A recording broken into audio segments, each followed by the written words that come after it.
It's your summer. What the bird is barbecuing. G'day jabronis, it is the Verd back with you again, and welcome to the Week 2 Team Builder for the PMC or Tampa Bay Frogadiers. We came off a really solid 3-0 victory last week against the Richmond Ray Koalas. Currently first in our entire conference as it stands, with no other team right now on the other side. I'm pretty sure the Colorado Mammoth Swines have played this. At the time of recording this, there have been some battles that have gone on. Colorado Mammoth Swines and the New York Cosmogs aren't ahead, and if the Vicavolts beat, I don't even remember the other team that's over that side. I don't remember what the other team is, but regardless, right now we're in a really good position when it comes to the season, with two of the people that are in our division, the Sydney Sharpedos and the Seattle Smeagol's. They both had losses in their first week, which means we win this game, we potentially move a bit further ahead. Both those guys are playing today, which means that a win in our game will push us 2 wins ahead of one team, and a win ahead of the other one, and a win ahead of the Phoenix Incineroars, our opponents this week. Now, Jonah came off a narrow victory against Johnny. Johnny probably could have played a bit better, but that's okay.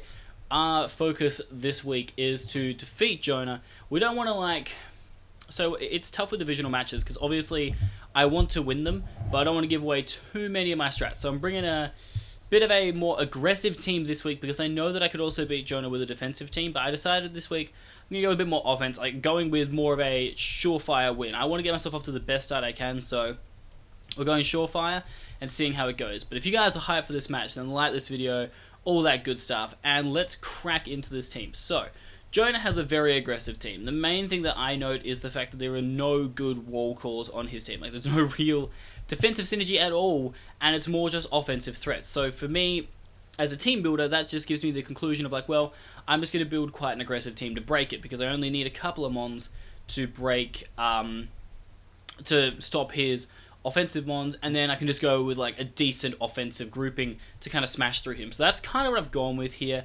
Basically kicking things off, we have Rosemary, the Gorgas, coming to her second match. Was specially defensive last week, going with physically defensive this week, rocking the Rocky helmet. There's a very important reason for that, and that reason is Haxorus. Now, reason why this is kind of important is because Gorgas is packing Foul Play this week. Now, Foul Play is dependent on the opposing Pokemon's attack stats, so it's actually not going to be that great against Diggersby unless Diggersby gets up a Sword Stance, but that's okay. We still have Leech Seed plus Synthesis to 1v1 non-SD Diggersby regardless. But the main reason we have Foul Play, like I said, is for that Haxorus. If Haxorus comes in, say I go for a Frisk, as I come in against a Haxorus going for a Dragon Dance, and he's sitting there at +1 thinking, well, he's seen that I have a Lumberry, or I see that he has a Life Orb, and I'm like, well, shit. But say I see that he has a Lumberry, because Lumberry Haxorus makes a bit more sense, I think, in this matchup than Life Orb Haxorus, because if you go for, say, a Dragon Claw onto the Zapdos, you don't exactly want to get staticked. In my opinion, I think Lumberry is better for him, but regardless, I Frisk, I see whatever item he has, regardless of whatever it is.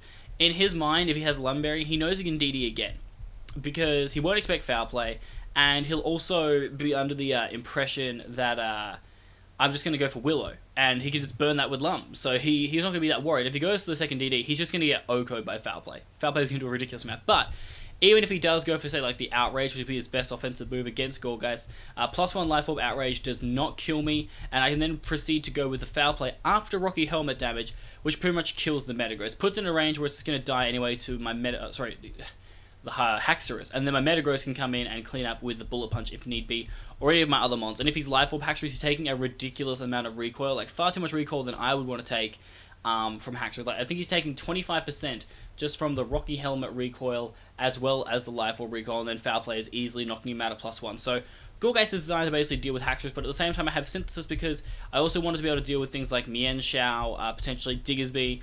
It's not ideally set to deal with all of them, but it's more effective if he brings all of them. I'd like to be able to have something to nullify them a bit, and that's why Synthesis is there, that's why Leech Seed is also there. You're probably wondering, Verd, why do you have Sludge Bomb? Well, I was doing the calcs, and I was a little bit worried about Sub Whimsicott. That shit is annoying.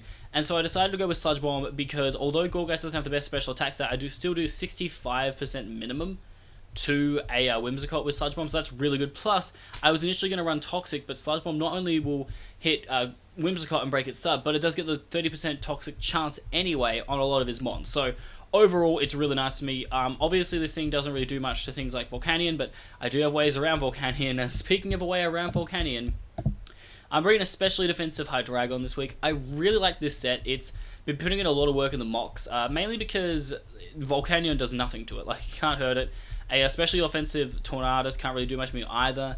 This is a really nice pseudo check to Diggersby, because the thing is, the combination of Gourgeist plus Hydreigon does lose to Ice Punch from Diggersby. That is true. However, because I also have Metagross in the back, the combination of these three guys basically nullifies Diggersby at any point. So if I see a Scarf Diggersby, I just suss out what move he's locked himself into, and then one of these guys can deal with it. If he's going for Return, I have both Gourgeist and Metagross. If he goes for Earthquake, I have Gourgeist or Hydreigon. If he goes for Knockoff, I have Hydreigon. If he goes for Ice Punch, I have Metagross. Basically every move that Diggersby can go for, I have covered with this core.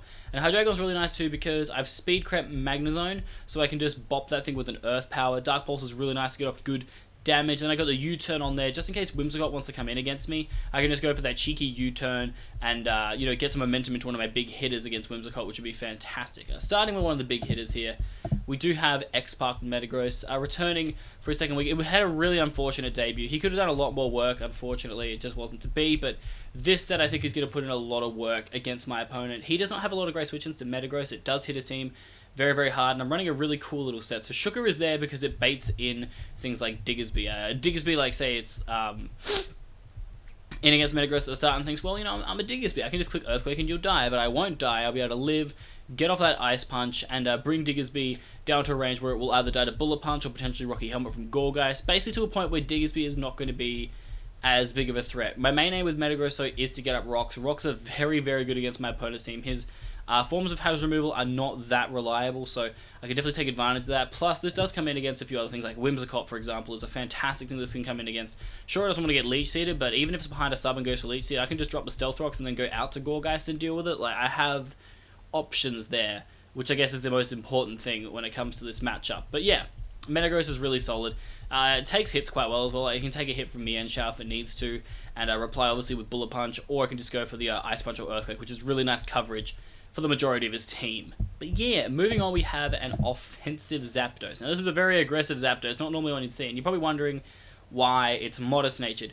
Well, the reason is because I feel when it comes to his Haxorus this week, Haxorus has to be adamant. If he wants to get the most damage off, he has no reason to run it Jolly. There's no speed creeping that really requires him to be Jolly, so I think Adamant's the way he's going to go. So I'm actually creeping Adamant max speed Haxorus.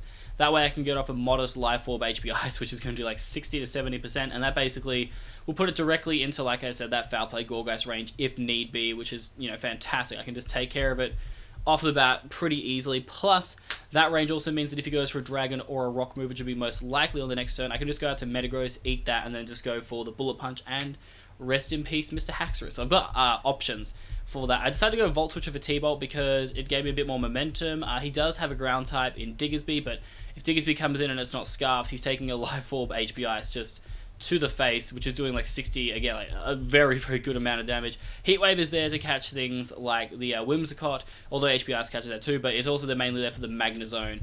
I don't think he's going to bring Magnezone, but I just like to have a little bit of coverage to deal with it just in case. But now we come to the big two. So again, Scolipede and Blaziken are my main two win cons.